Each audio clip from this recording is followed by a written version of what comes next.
Hi friends, welcome back to JSIG tutorials. మనం ఈరోజు ఈ క్వశ్చన్కి ఆన్సర్ చూద్దాం. క్వశ్చన్ ఏంటంటే find the Laplace transform of cos t into cos 2t into cos 3t. ఇది 6th semester వాళ్ళకు ఉంటుంది ఫ్రెండ్స్. లాప్లాస్ ట్రాన్స్ఫార్మ్ అనే లెసన్ నుంచి, అంటే mathematics subject.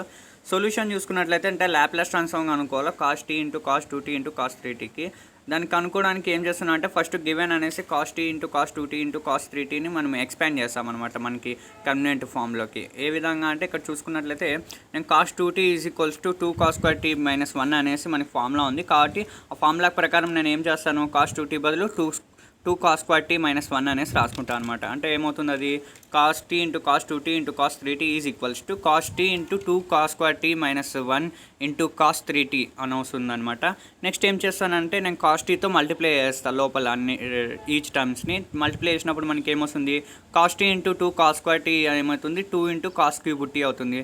And minus 1 into cos t అవుతుంది, minus cos t into cos 3t అనేసి అలాగే రాసేస్తాను అనమాట. రాసిన తర్వాత ఏం చేస్తానంటే ఇప్పుడు నాకు ఈ ఫార్ములా ఉందన్నమాట. ఏం ఫార్ములా అంటే cos 3t is equals to 4 cos cube t minus 3 cos t అనేసి. నేను ఈ ఫార్ములాని నాకు కన్వీనియంట్గా చేంజ్ చేసుకుంటాను.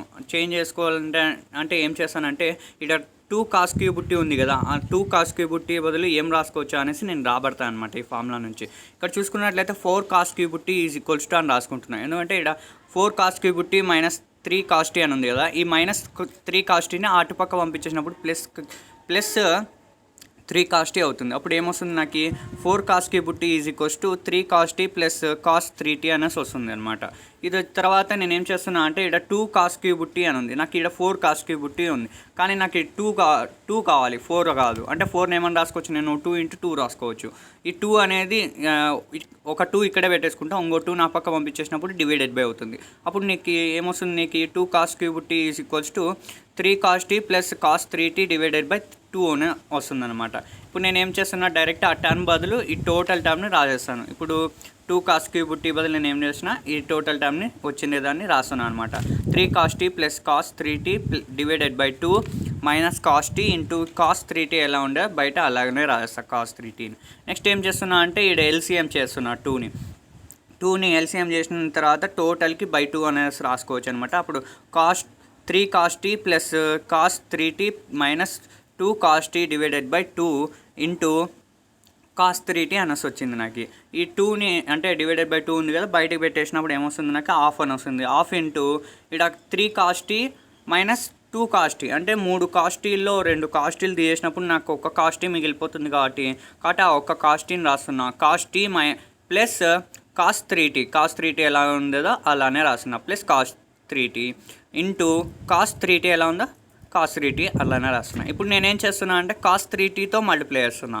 కాస్ 3tతో ఈచ్ టర్మ్ని మల్టిప్లై చేసినప్పుడు నాకు ఏమొస్తుంది, ఇక్కడ హాఫ్ ఇంటూ హాఫ్ ఎలానే ఉందో బయట అలానే ఉంటుంది. Half into cos t into cos 3t into cos 3t అని రాసినాను. Plus cos 3t into cos 3t ఏమవుతుంది, కాస్ స్క్వేర్ 3t వస్తుంది అనమాట. కాస్ స్క్వేర్ 3t రాసేసిన. కాస్ స్క్వేర్ 3t రాసేసిన తర్వాత నాకు ఫార్ములాస్ ఉన్నాయి కొన్ని. ఆ ఫార్ములాస్ ప్రకారం నేను వీటిని మళ్ళీ చేంజ్ చేస్తాను అనమాట. కాస్ ఏ కాస్ బీకి ఫార్ములా ఏంటి ఫ్రెండ్స్, మీరు ఇంటర్లో నేర్చుకుంటారు. చూసినట్లయితే ఫార్ములా దానికి cos A into cos B is equals to half into cos A plus B plus cos of A minus B. Cos of A plus B plus cos of A minus B.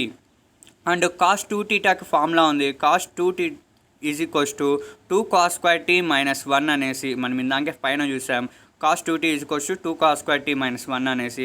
అప్పుడు నాకు ఈ cos square tea అనేది కావాలి, ఎందుకంటే ఇక్కడ cos square 3t అని ఉంది కదా, దాని బదులు నేను రీప్లేస్ చేసే కేమ్ వస్తే బాగుంటుంది అనేసి నేను చూస్తున్నాను అనమాట. కాబట్టి మనకి కాస్ స్క్వేర్ టీ అనేది కామన్గా తీసినప్పుడు ఈజ్ ఈక్వల్స్ టు నీకు హాఫ్ ఇంటూ 1 ప్లస్, అంటే ఇక్కడ -1 ఉంది, అప్పకపోయినప్పుడు ప్లస్ అవుతుంది కాబట్టి 1 ప్లస్ కాస్ 2t అనేసి వస్తుంది అనమాట. Half into 1 plus cos 2t, అంటే ఇక్కడ టీ ఉంది అంటే దీనికి డబల్గా 2t అని ఉందన్నమాట. సేమ్ అంటే ఇది ఏమవుతుంది, ఇక్కడ 3t ఉంది, దానికి డబుల్ ఏమవుతుంది 60 అనమాట. అంటే 60 రాసుకోవాలి మనం అప్లై చేసేటప్పుడు, ఓకేనా.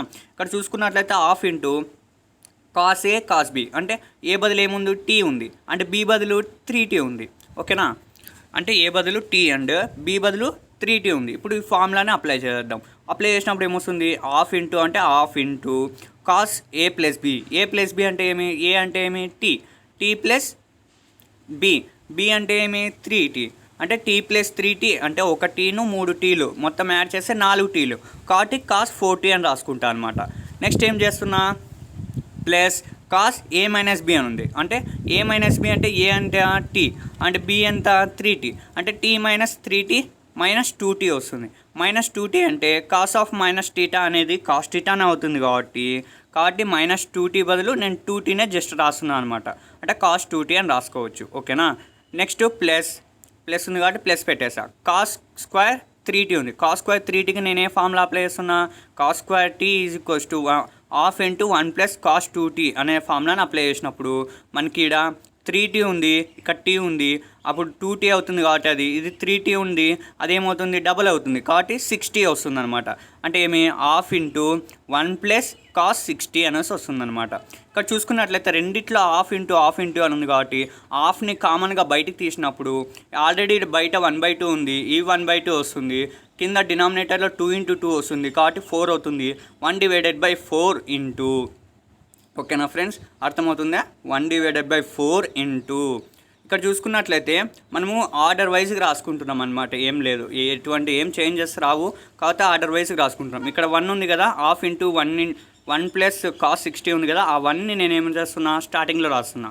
1 ప్లస్ నెక్స్ట్ కాస్ 2t ఇది ఉంది కదా, కాస్ 2tని రాస్తున్నా. తర్వాత ప్లస్ కాస్ 40 ఇక్కడ కాస్ 40 ఉంది కదా, ½ ఇంటూ కాస్ 40 అని ఉంది కదా, ఆ 14 కాస్ 40ని ఇక్కడ రాస్తున్నా. కాస్ 40 రాసిన తర్వాత మిగిలిపోయిన లాస్ట్ టర్మ్ ఏముంది ఇంకా కాస్ 16 రాసేస్తున్నాను. టోటల్ ఇంకా ఆర్డర్ వైజ్గా ఉండిపోయింది. అంటే ఇప్పుడు నాకు మొత్తం ఏమొస్తుంది, cos t into cos 2t into cos 3t బదులు 1/4 into 1 plus cos 2t plus cos 40 plus cos 60 మనకి ఆన్సర్ వచ్చిందనమాట. నెక్స్ట్ నేను ఏం చేస్తున్నా అంటే ఇప్పుడు లాప్లాస్ ట్రాన్స్ఫార్మ్ని అప్లై చేస్తున్నా. లాప్లాస్ ట్రాన్స్ఫార్మ్ని బోత్ సైడ్స్ అప్లై చేసినప్పుడు నాకు Laplace transform of cos t into cos 2t into cos 3t is equals to Laplace transform of 1/4 into 1 plus cos 2t plus cos 40 plus cos 60 అనేది వచ్చిందనమాట. అంటే ఇప్పుడు Laplace ట్రాన్స్ఫార్మ్ని సపరేట్గా టర్మ్స్కి apply చేసిన తర్వాత ఈజీగా రాబట్టచ్చు అనమాట ఆన్సర్ని. ఇప్పుడు చూసుకున్నట్లయితే కాస్ t అంటే Laplace transform of cos t into cos 2t into cos 3t is equals to 1/4 into Laplace transform of 1 plus L of cos 2t plus L of cos 40 plus L of cos 60. మనకి formula ఉంది friends, L of cos 80 is equals to p/p² plus a² అనేసి. ఓకేనా, అర్థమైంది కదా friends. ఈ formula నేర్చుకొని ఉండాలి మీరు బాగా, కాబట్టి ఫార్ములా బాగా గుర్తుపెట్టుకోండి. Laplace transform of cos 80 is equals to p/p² plus a² and Laplace transform of 1 is equals to 1/p అనమాట. ఓకేనా, ఇప్పుడు ఈచ్ టర్మ్కి లాప్లాస్ ట్రాన్స్ఫార్మ్కి ఆన్సర్ రిజల్ట్ ఏమొస్తుంది, 1/4 ఇంటూ ఎల్ ఆఫ్ 1 అంటే ఎంత ఫ్రెండ్స్ మనకి 1/p plus L of cos 2t ఉంది. అంటే cos 80తో cos 2tని compare చేసినప్పుడు ఏ బదులు మనకి ఏమున్నట్లడా 2 ఉంది కాబట్టి 2 పెట్టినట్లయితే ఫార్ములాలో p/p² ప్లస్ a² ఉంది కదా, దాంట్లో ఏ బదులు 2 కాబట్టి ఏ బదులు 2 పెట్టాలి. 2 పెట్టినప్పుడు మనకి ఏమొస్తుంది p/p² ప్లస్ 2² అంటే 2² ఎంత మనకి 4 కాబట్టి p/p² ప్లస్ 4 వస్తుంది. సేమ్ అలాగే ఈచ్ టర్మ్కి అట్లానే అప్లై చేసినప్పుడు నెక్స్ట్ కాస్ 40 ఉంది, కాస్ 40కి అప్లై చేస్తే p/p² ప్లస్ 16 వస్తుంది. అంటే 4² కాబట్టి 16. అండ్ నెక్స్ట్ వచ్చేసి 60కి అంటే లాప్లాస్ ట్రాన్స్ఫార్మ్ ఆఫ్ కాస్ 60కి p/p² ప్లస్ 36 అనేసి వస్తుంది అనమాట. అంటే ఏమి p/p² ప్లస్ 6² ఎంత మనకి 36. ఇది అంతే ఫ్రెండ్స్, ఇది లాస్ట్ ఆన్సర్. వీటి వరకు మీకు రాసినట్లయితే మీకు ఎగ్జామినేషన్లో టోటల్ ఎన్ని మార్క్స్కి అయితే ఈ క్వశ్చన్ ఇస్తారో అన్ని మార్క్స్ మీకు ఖచ్చితంగా పడతాయి ఫ్రెండ్స్. వీడియో మీకు నచ్చినట్లయితే లైక్ చేయండి, వేరే వాళ్ళకి ఉపయోగపడుతుంది అనుకుంటే షేర్ చేయండి. అండ్ మరిన్ని ఇలాంటి వీడియోల కోసం నా ఛానల్ని సబ్స్క్రైబ్ చేసుకోండి friends. Thanks for watching friends once again. Thank you, by by now.